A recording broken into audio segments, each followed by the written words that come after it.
हाय तो मेरे प्यारे बच्चों, कैसे हैं आप लोग अच्छे ही होंगे। तो फिर से आज हम लोग हमारे गुरुजी और मैं आप लोगों के सामने फिर से उपस्थित हूँ। ठीक है, हम लोग लिनियर इक्वेशन लेकर के चले हैं क्या सर जी, है ना। तो ये जो है आप लोगों को मैं अपने YouTube के चैनल के माध्यम से, Facebook के माध्यम से जो आप सभी के सामने भेज रहा हूँ, ये फ्री ऑफ कॉस्ट है। आप लोगों को कोई भी टका खर्चा नहीं हो रहा है। आप लोग आराम से इसको देखिए और पढ़िए और शेयर कीजिए, है ना। मैं आप सभी को कहना चाहूंगा कि जरूर से जरूर कम से कम शेयर कीजिएगा और कमेंट कीजिएगा। अगर कहीं आपको दिक्कत होता है तो कमेंट जरूर कीजिएगा और YouTube में जाकर के सब्सक्राइब कीजिएगा और बेल आइकन को दबाइएगा। धन्यवाद। अब चलते हैं मेरे प्यारे बच्चों, सवाल नंबर है कितना सर बताइए। हाँ दोस्तों, आप लोग तो हम फेसबुक में बहुत आते हैं और हम लोगों को देख भी रहे हैं। जी जी जी, फेसबुक में आप लोगों का बहुत प्यार मिल रहा है, लेकिन अभी तक यूट्यूब में हम लोगों को वो प्यार नहीं मिला है। जी हाँ, वो प्यार आप लोग हम लोगों को यूट्यूब में भी दीजिए, है ना। जितने सारे मेरे सब्सक्राइबर्स हैं उन सभी से आग्रह है कि आप यूट्यूब में शेयर कीजिए और भी बच्चे के पास भेजिए और बच्चा को भी बोलिए कि मतलब देखिए सर का मतलब वीडियो आ रहा है, उसमें देखिए आप पढ़िए, सीखने का प्रयास कीजिए। जी तो चलिए आगे बढ़ते हैं। जी, एक नगर में टैक्सी भाड़े का एक नियत भाड़े की अतिरिक्त चली गई दूरी पर, क्या नंबर सर? 5 नंबर। हाँ, नंबर 4। ठीक है। एक नगर में टैक्सी के भाड़े में एक नियत भाड़े के अतिरिक्त चली गई दूरी पर भाड़ा सम्मिलित किया जाता है। 10 किलोमीटर दूरी के लिए भाड़ा 105 रुपया तथा 15 किलोमीटर के लिए भाड़ा 155 रुपया है। नियत भाड़ा तथा प्रति किलोमीटर भाड़ा क्या है? जी, तो सर मांगा है नियत भाड़ा और प्रति किलोमीटर। तो क्वेश्चन तो यही उठ गया सर कि नियत भाड़ा क्या है और ये प्रति किलोमीटर। तो माना कि नियत भाड़ा बराबर x किलोमीटर है ना। माना कि सवाल नहीं उतारेंगे सर, सवाल बड़ा हो जाता है। माना कि नियत भाड़ा वो की नियत भाड़ा x बराबर x रुपया और प्रति किलोमीटर भाड़ा प्रति मीटर भाड़ा y रुपया। तो सर प्रश्न से कहता है 10 किलोमीटर के लिए जी x प्लस 10y बराबर 105 रुपये। एकदम शॉर्टकट करना है, एकदम शॉर्ट करना है जी। उसके बाद 15 किलोमीटर के लिए x प्लस 15y बराबर 155। ये समीकरण 1 हो गया और ये समीकरण 2 हो गया। चलिए सर, इसको है ना 1 और 2 को हल कर देते हैं। हाँ ठीक, चाहे जो विधि से करें, है ना, लेकिन प्रतिस्थापन विधि बनाते हैं तो उसी को कर देते हैं। चलिए समीकरण 1 से ले लेते हैं। हाँ दोस्तों, प्रतिस्थापन विधि से जो हम लोग करते हैं तो थोड़ा सा ये लॉन्ग हो जाएगा। जी जी जी,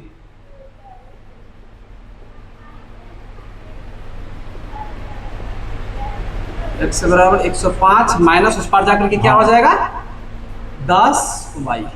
चलिए समीकरण x का मान निकल गया। जी, समीकरण 3 मान लिया। अब समीकरण 3 का मान उठा के समीकरण किसमें 2 में रख देंगे? 2 में।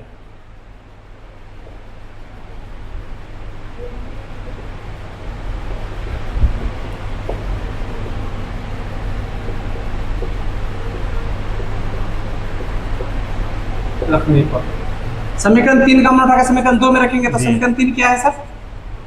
समीकरण 2 क्या है? x जोड़ 15y इक्वल टू 155। 155 है सर?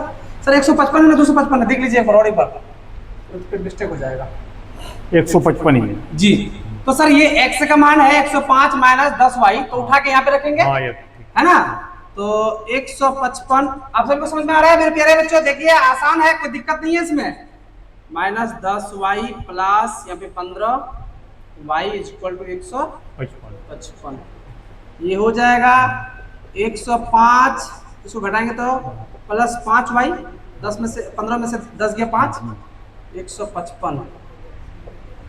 हम लोगों को यहीं पर 105 को भी इधर देख देना। तो 5y बराबर 155 घटा 105। तो 5y बराबर हो जाए, घटा देते हैं सर, हाँ, ठीक। 0 5 50, तो सर 10 5 50 50, इसीलिए y बराबर मेरा आ गया 10। अब देख लीजिए सर, y का मान समीकरण किस में रखे सर? 3 में रखने। 3 में रखिए।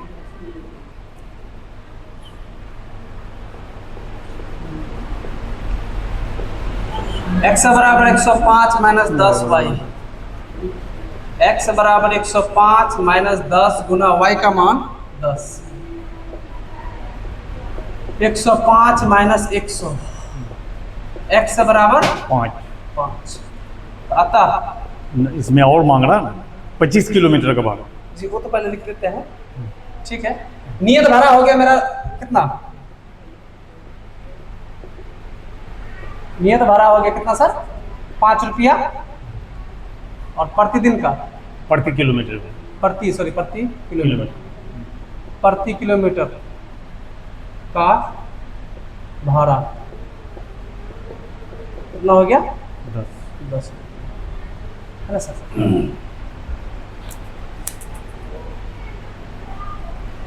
हाँ तो मेरे प्यारे बच्चों, ये सवाल जो है आप सभी के सामने बनाया गया है। नियत भाड़ा मेरा 5 रुपया निकला, और प्रति किलोमीटर का भाड़ा मेरा कितना निकल गया? 10 रुपया निकल गया। अब 25 किलोमीटर का और मांग रहा है। अब प्रश्न से फिर पुनः प्रश्न से कहता है, पुनः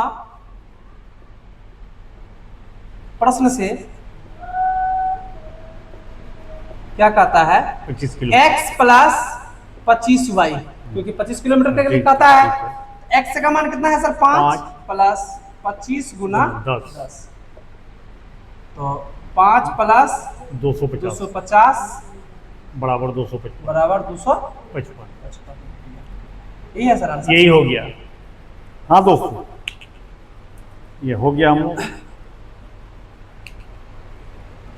सवाल है आप सभी के सामने में जो सॉल्व भी किया गया है, ये सवाल आप सभी के सामने में यहाँ पे ध्यान देंगे आप लोग, है ना। जो सवाल आप लोगों को दिया, मतलब बनाया गया, हिसाब में कह रहा था क्या कि नियत भाड़ा और प्रतिदिन का भाड़ा निकालने बोल रहा था, प्रति किलोमीटर का भाड़ा जी। जबकि यहाँ पे 10 किलोमीटर का दिया 10 किलोमीटर का दिया हुआ है ना सर। उसके बाद 15 किलोमीटर का भाड़ा दिया हुआ है ना, इतना रुपया। तो इसको समीकरण बनाया है, समीकरण 1 इसको बनाया है और समीकरण 2 इसको बनाया है। इन दोनों को प्रतिस्थापन विधि से हल किए, है ना। हल करने के बाद मेरा क्या आ गया? y का मान मेरा कितना आ गया? 10। इस y का मान को उठा करके किस में रख दिए? 3 में, क्योंकि समीकरण 3 बनाए थे इसको, तो 3 में रखने के बाद उसके बाद x का मान मेरा यहाँ पे कितना निकल गया? 5 निकल गया, है ना सर। तो नियत भाड़ा मेरा 5 रुपया हो गया, और प्रतिदिन का भाड़ा, प्रति किलोमीटर का भाड़ा कितना हो गया? 10 रुपया। फिर पुनः प्रश्न से यहाँ पे कह रहा था, क्या कर रहा था कि 25 किलोमीटर के लिए भाड़ा क्या हो जाएगा, ये बोल रहा था सर। तो 25 किलोमीटर के लिए भाड़ा यहाँ पे x प्लस 25y हो जाएगा, तो x का जगह कितना सर? 5, उसके बाद 25 इंटू y का जगह कितना है? 10। तो ये सवाल है मेरा, और ये सवाल आप लोगों के सामने में दिया गया है, और ये सवाल बार बार पूछा गया है बिहार बोर्ड एग्जामिनेशन में। और आप लोग बढ़िया से पढ़िए इस चीज को और ध्यान दीजिए। क्या सर बताइए बच्चों को? हाँ भाई, क्योंकि ये हम लोग जो हल कर रहे हैं तो एनसीईआरटी से हल कर रहे हैं, और ये एनसीईआरटी आपका जितना भी कॉम्पिटिटिव एग्जाम है हर में एनसीईआरटी से ही पूछा जा रहा है। इसलिए आप लोग विशेष ध्यान दीजिए जो हल किया जा रहा है, और इसको जो है हम लोग विस्तार से हल किए, ताकि कहीं पर आपको कोई कंफ्यूजन नहीं रहे। फिर भी अगर कहीं पर कोई दिक्कत हो तो हम लोगों को कहिए, आप कमेंट कीजिए, और हम लोग और सरल करेंगे। अगर आप लोग कहिएगा कि इसको जो है विलोपन विधि से बना दीजिए, तो यहीं पर खत्म हो जाएगा, आराम से हो जाएगा, यहीं पे एक 2 लाइन में खत्म, 2 लाइन में खत्म हो जाएगा, है ना। तो मेरे प्यारे बच्चों, आप सभी को ये चीज समझ में आ गया होगा और अच्छे तरह से समझ में आया होगा। अब चलेंगे हम लोग अगला सवाल लेकर के आप लोगों के सामने में। आइए देखते हैं। आइए यहाँ पे 5 नंबर का, पीछे हो जाइए सर आप। सवाल क्या है सर, बोलिए। 5 नंबर का है, यदि किसी भिन्न के अंश और हर में 2 जोड़ दिया जाए तो वो 9/11 हो जाता है, और अगर अंश और हर दोनों में 3 जोड़ दिया जाए तो वो 5/6 हो जाता है। वो भिन्न बताइए। तो मेरे प्यारे बच्चों, यहाँ सवाल है, हमारे गुरुजी ने सवाल बताया कि अगर किसी के अंश में हर और अंश दोनों में, अगर किसी भिन्न के हर और अंश में दोनों में कितना जोड़ दिया जाए सर? 2 जोड़ दिया जाए तो वो कितना हो जाता है सर? 9/11। फिर बाद में क्या कहता है कि दोनों अंश और हर में फिर से क्या जोड़ दिया जाता है सर? 3 जोड़ 3 दिया जोड़ दिया जाता है तो कितना हो जाता है सर ये?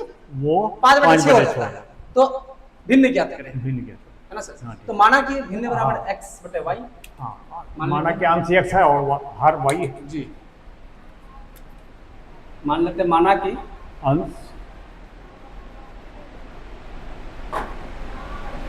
अंश बराबर x, हर बराबर हर बराबर y। y, है ना सर? हाँ तो भिन्न बराबर क्या होगा सर? भिन्न हो गया x/y x/y, क्योंकि अंश से बटे क्या होता है? हर। हर। प्रश्न से प्रश्न से सर बोलिए सर, प्रश्न से क्या बोल रहे हैं? प्रश्न से x+2 प्रश्न से x + x प्लस 2 बटे 2 y by y+2 y plus, sir दोनों में बोला है ना, हाँ y plus 2 is equal to 9/11। देखिए हिसाब में बोला है कि यदि भिन्न के अंश और हर दोनों में 2 जोड़ दिया जाए। जी सर, देखिए x बटे y अंश और हर है, हाँ ठीक है। तो इसमें 2 जोड़ दिया जाए, ठीक। अंश में भी 2 जोड़ दिए और y में भी, हर यहाँ में पे भी। देख लीजिए, हर में भी हर में भी क्या किए? 2 दो जोड़ जोड़ दिए। ये तो 9 वो बटे क्या हो जाता है? 9/11 हो जाता है। तो चलते हैं इसको ये- क्रॉस मल्टीप्लिकेशन गुणा कर लेते हैं, क्या सर? दूसरी स्थिति नहीं लिखेगा। अच्छा चलिए पहले इससे निकाल लेते हैं हाँ, सर, उसके ठीक, बाद दोनों को ठीक, कर ठीक, लेंगे, ठीक। है ना? चलिए 9y इसको करेंगे 11x plus 22 equal to 9y plus 18। 11x minus 9y, बराबर 18 माइनस 22।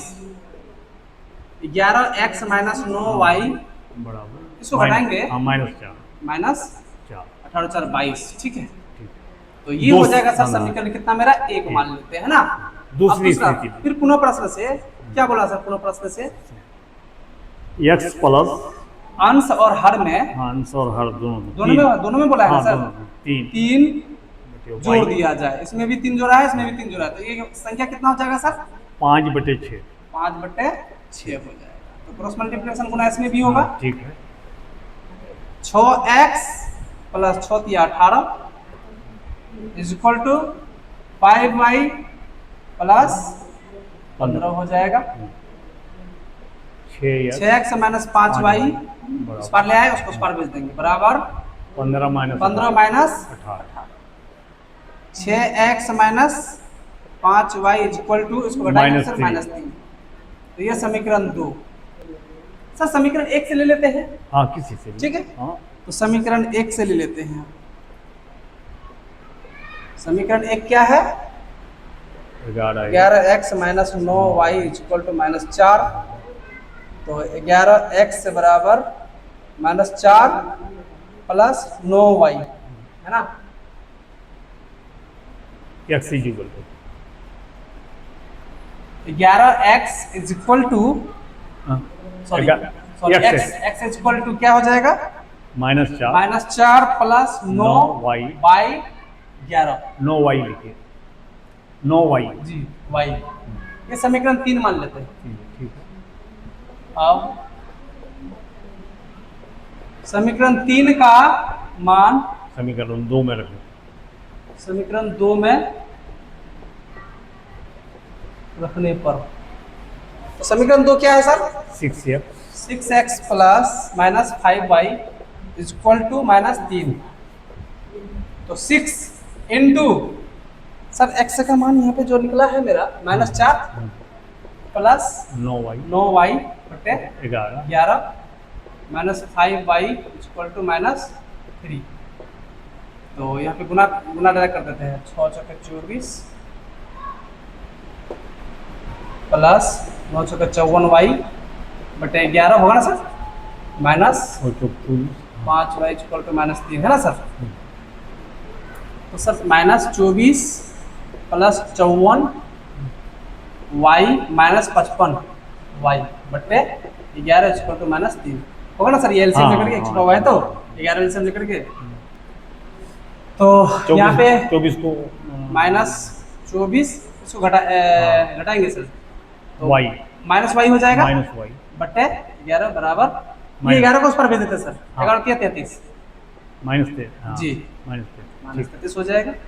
-y इक्वल टू -33 घटा हाँ plus 24, minus y equal to, sir घटाएंगे तो कितना -9 9 -9 9 9 वाई खत्म, माइनस माइनस खत्म, वाई अब वाई का मान कितना आ गया 9 9। अब y का मान समीकरण 3 में रखने पर, समीकरण 3 क्या है सर? x बराबर -4 प्लस 9 y बटे 11, x बराबर -4 प्लस 9 इंटू 9 बटे 11, x बराबर 4 प्लस -81 बटे 11, तो यहाँ पे हो जाएगा x बराबर कितना हो जाएगा सर? घटाएंगे तो चले 11 चल गया 7 4 7 7 माइनस 77 हो जाएगा, 11 7 है 77, x बराबर हो गया 7, इसलिए x बराबर क्या हो गया 7, y बराबर 9 और y बराबर कितना आया था मेरा 9, भिन्न हो जाएगा 7/9, अतः भिन्न बराबर क्या लिखे थे सर? 7/9, 7/9, यही आंसर हो गया मेरा, है ना। तो मेरे प्यारे बच्चों ये सवाल है थोड़ा सा बड़ा बनाया गया है, लेकिन प्रतिस्थापन विधि से थोड़ा सा बड़ा होता है क्या सर? क्योंकि प्रतिस्थापन विधि में समीकरण मानना पड़ता है, बनाना पड़ता है, और विलोपन होता तो यहीं पे खत्म कर देते। हाँ, विलोपन अगर होता तो हम लोग यहीं पर इसको खत्म कर देते। तो क्योंकि इस एक्सरसाइज में पहले हम लोगों को कहा था कि आप प्रतिस्थापन विधि से बनाइए, इसलिए तमाम प्रश्न को हम लोग प्रतिस्थापन विधि से हल कर, हर विधि से बनाएंगे, जिस विधि से हिसाब में बोलेगा उस विधि से आप लोगों के पास करेंगे और आप लोग देखेंगे, है ना। अगर आप लोग कमेंट में कहेंगे कि सर ये जो लंबा हिसाब है इसको आप लोग जो है विलोपन विधि से भी बना दीजिए, तो हम लोग एक दिन एकदम जरूर वो भी कर देंगे सर, एकदम जरूर, उसमें कोई दिक्कत नहीं है। तो मेरे प्यारे बच्चों आप सभी को यह हिसाब जो समझ में आ गया होगा, क्योंकि ये सवाल जो है कहता था क्या कि किसी भिन्न का अंश और हर दोनों में 2 जोड़ दिया जाए तो वो संख्या 9/11 हो जाता है। फिर कहता है क्या कि किसी भिन्न और अंश में अगर 3 जोड़ दिया जाए तो वो क्या हो जाता है 5/6 हो जाता है। तो बताइए भिन्न बराबर क्या हो जाएगा? यही हो जाएगा। यहाँ पर हम लोग जो है अंश में भी 2 जोड़ दिए और हर में भी जोड़ दिए, 2 जोड़ दिए। यहाँ पर अंश में भी 3 जोड़ दिए, यहाँ पर हर में भी 3 जोड़, जैसा कि वो कह रहा था। उसके बाद जो है इसको जो साधारण हल जैसे हम लोग करते हैं वैसे ही हल कर दिए। तो देखिए आज हम लोग दोनों टीचर मिलके आप सभी के सामने में आते हैं, तो हम लोग जो है ना दोनों अकेला भी पढ़ा सकते हैं, सर भी पढ़ा सकते थे, हम भी पढ़ा सकते हैं। सर इसमें क्या है कि फायदा क्या है हम लोग का कि डिस्कशन सबसे बड़ी बात है सर।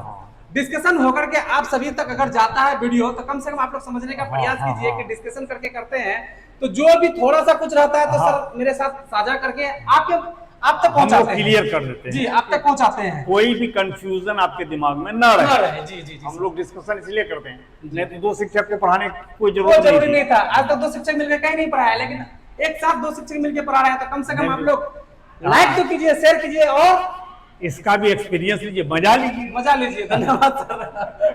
चलते हैं आप अगला सवाल लेकर के आते हैं, चलिए। हाँ तो मेरे प्यारे बच्चों आप सभी के सामने में ये सवाल जो है जो आया हुआ अभी सवाल आएगा आप सभी के सामने में, ये सवाल बहुत बेहतर होगा और बहुत आसान होगा और बहुत ही प्यारा सवाल है, क्योंकि ये सवाल जो है सर बोर्ड एग्जामिनेशन में, और हम देख रहे हैं कि सर ये सवाल जो है इस प्रकार का सवाल जो इस प्रकार से कॉन्सेप्ट में जो आते हैं, ये सवाल जो है सर हर एक बोर्ड एग्जामिनेशन में पूछा, दिल्ली बोर्ड में भी पूछा जाता है और बिहार बोर्ड में भी पूछा जाता है, जितने सारे बोर्ड है सभी में पूछे जाते हैं सर ये सवाल, है ना सर? जी हाँ, क्योंकि ये एनसीईआरटी जी और ऑल ओवर इंडिया चलता है ना जी सर जी। और जब हम लोग प्रश्न को पढ़ेंगे तो आप लोग इस पर ध्यान भी दीजिए। केवल पढ़ने में अगर ध्यान दीजिएगा तो आपको ये पढ़ने में ही सोल्व हो जाएगा। जी सर जी। चलिए, तो सबसे पहले मैथ बनाने से पहले मैथ को पढ़ना बहुत जरूरी है, क्योंकि मैथ जो बच्चा अगर पढ़ना सीख गया, अगर पकड़ना सीख गया मैथ को, तो उससे मैथ सोल्व होने में टाइम नहीं लगेगा, है ना सर? तो बहुत सरल है, बहुत आसान है। तो सर प्यारा सा मैथ को आप पढ़ के थोड़ा सा एक बार सुनाइए। 5 वर्ष बाद जैकब की आयु उसके पुत्र की आयु के 3 गुनी हो जाएगी। ठीक है सर, यानी कि 5 वर्ष बाद जैकब की आयु उनकी पुत्र की आयु से क्या हो जाएगा सर? यानी कि अपना पुत्र की आयु से उनका उम्र जैकब का आयु जो है 3 वर्ष 3 गुना हो जाएगा। 3 गुना हो जाएगा जी। उसके बाद वो कहता है कि 5 वर्ष पहले जी जैकब की आयु उसके पुत्र की आयु की 7 गुनी थी। अच्छा, यानी कि 5 वर्ष पूर्व जो है जैकब की आयु उनके पुत्र की आयु से 7 गुनी थी, 7 गुनी ये बोला है। जी। तो कहता है कि जैकब का वर्तमान आयु और उसका पुत्र का आयु ज्ञात कीजिए, ये बोल रहा है। हाँ। तो माना कि जैकब का आयु x मान लेते हैं, क्योंकि मानना ही होगा, नहीं हाँ मानेंगे जी, तो कैसे हाँ, बनाएंगे, तो है ना मान सर? करके ही बनाना। चलिए, हाँ दोस्तों, इसमें यह है कि अगर बाद कहे तो हमको जोड़ना है, जी अगर पहले कहे तो हमको घटाना है। जैकब का माना कि जैकब की वर्तमान आयु, की में तुम हमेशा दुनिया कर देते हो, वो की में। हाँ, हाँ। वहाँ पर हर जी। चीज़, हाँ। वर्तमान आयु x वर्ष है तथा पुत्र की आयु वाई 5 वर्ष बाद दोनों की आयु। y वर्ष है ना सर? हाँ, सर प्रश्न इससे कहता है, 5 वर्ष बाद। तो सर इसमें लिखना है 5 वर्ष बाद, ऐसा लिखना जरूरी है? नहीं, नहीं, नहीं, नहीं, डायरेक्ट वो हम लोग बता रहे हैं कि 5 वर्ष बाद, है ना, 5 डायरेक्ट वर्ष। बता देते हैं। अभी आपको चलिए, पहले ओके। भी बता दिए 5 वर्ष बाद जो है, बाद जब होगा जोड़ना है, जोड़ना है, और पहले होगा, पूर्व होगा घटाना तो है। घटाना है। हाँ। बस 5 में प्लस, पूर्व में देखिए, बाद में प्लस, बाद में प्लस। एक कंसेप्ट है सर, ये कॉन्सेप्ट बच्चों को बताते हैं। पश्चात, पश्चात और बाद जब भी बोलेगा तो उसमें प्लस, हाँ, और पूर्व हाँ, पहले बोलेगा, और पहले इसमें बोलेगा तो माइनस, यही करना है सर, बस, है ना? तो मेरे प्यारे बच्चों, ये सवाल का जो है सबसे बड़ा कंडीशन यही है ना? इस चीज को आपको समझना बहुत जरूरी है, क्योंकि बाद और पश्चात में क्या होता है, इसमें जोड़ा जाता है, और पूर्व और पहले में क्या होता है, इसमें घटाया जाता है। तो अब देखते हैं, हम लोग करके देखते हैं, ठीक है? मिटाने वाला है, चलिए। यहाँ पे है 5 वर्ष बाद, 5 वर्ष बाद, Yes. यानी कि x प्लस 5 बराबर बराबर 3। y प्लस 5, पहले कर देते हैं सर, ठीक है ना? बाद बोला है तो दोनों को बराबर कर दिए। तो अब ये 3 गुना का है, इसका उम्र जो है, इसका उम्र से सर 3 गुना है, यही बोला है, तब दोनों आपस में बराबर होगा ना सर, ठीक। है ना? क्या मेरे प्यारे बच्चों, ये जो मैथ में बोला गया है, x प्लस 5 जो है कब बराबर होगा, जब 3 गुना इससे हो जाएगा इसका पुत्र का उम्र, है ना सर? तो चलते हैं, सोल्व करते हैं। x plus 5 is equal to कितना हो जाएगा, 3y plus 15, x minus 3y is equal to 15 minus 5, x minus 3y is equal to 10। ये सर समीकरण मेरा एक आ गया, है ना? अब पुनः प्रश्न से करते हैं, क्या सर? 5 वर्ष पहले, पुनः प्रश्न से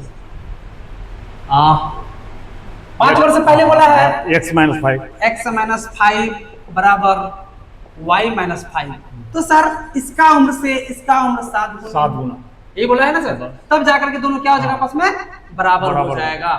तो चलिए, x minus 5 is equal to 7y minus 35। Sir इसको उस पर लेंगे, x minus 7y is equal to minus 35 plus 5, x minus 7y is equal to, sir घटा देते हैं, माइनस 30। ये समीकरण क्या हो गया, 2 आ गया मेरा। सही है सर? ये गलत नहीं हुआ है ना सर? वही तो दिख रहे हैं।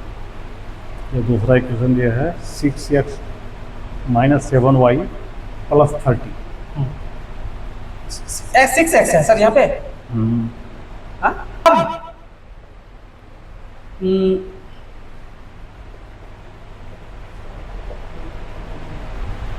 समीकरण 1 से x बराबर x minus 3y is equal to 10, x बराबर 10 प्लस 3y, ये समीकरण 3 मान लेते हैं। ठीक, समीकरण 3 का मान समीकरण 2 में रखने पर, समीकरण 2 क्या है, x minus 7y equal to minus 30। x का मान रखेंगे क्या सर, 10 जोड़ 3y जोड़ 3y minus 7y equal to minus 30। घटाएंगे minus 4y equal to minus 30 minus 10 minus 4y equal to 40 minus minus minus खत्म 10 चौका 40, इसलिए y बराबर क्या हो गया 10। अब y का मान समीकरण 3 में